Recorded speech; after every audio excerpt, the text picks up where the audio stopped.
15 months into his first term, President Trump's signature campaign promise, building a great wall on the southern border, was not happening. Congress gave him funding only to replace existing barriers. So in April, when a caravan of Central American migrants fleeing violence and extreme poverty set out to seek asylum in the U.S., La caravana continúa, ¿cierto? Sí! Trump sounded the alarm and called up the National Guard, citing a drastic surge of illegal activity on the southern border. Only a few hundred of roughly 1,500 caravan migrants made the entire 3,200-kilometer trip to the U.S. border.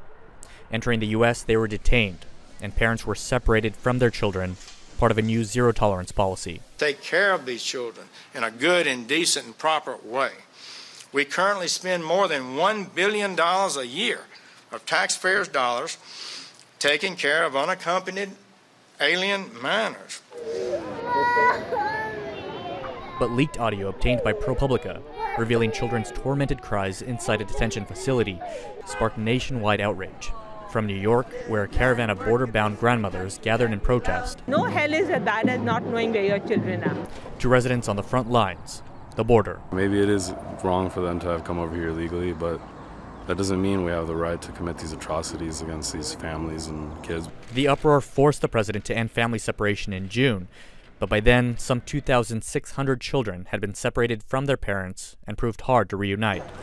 As fall's midterm elections neared, multiple new Central American migrant caravans formed. Trump called them an invasion. You think we're letting that caravan come into this country? You can forget it. His supporters agreed. We want closed borders. I don't believe in an open border. I have children myself, so, I have to look for their safety. The president deployed more than 5,000 active duty troops to join 2,000 National Guard reservists. This time, migrants faced a long wait at ports of entry, lining up to enter legally and request asylum after a new policy denied asylum to those who cross any other way. Customs and Border Protection said it could only process so many a day. The wait has been wearing. In Tijuana, a peaceful protest turned ugly in November, some through projectiles. Border Patrol responded with tear gas. An iconic photo captured a mother and her children attempting to flee. I thought my daughters and I were going to die there because of the gas. We ran and we fell into the ditch and struggled to get out. Some migrants have returned home or have stayed in Mexico rather than endure the long wait for asylum. I've heard from many people that have tried it and were denied. So for that reason I say, I better not, or I'm going to waste more time. Others remain camped out at the border. The troop deployment has been extended through January, while the U.S. government again discusses funding for the wall.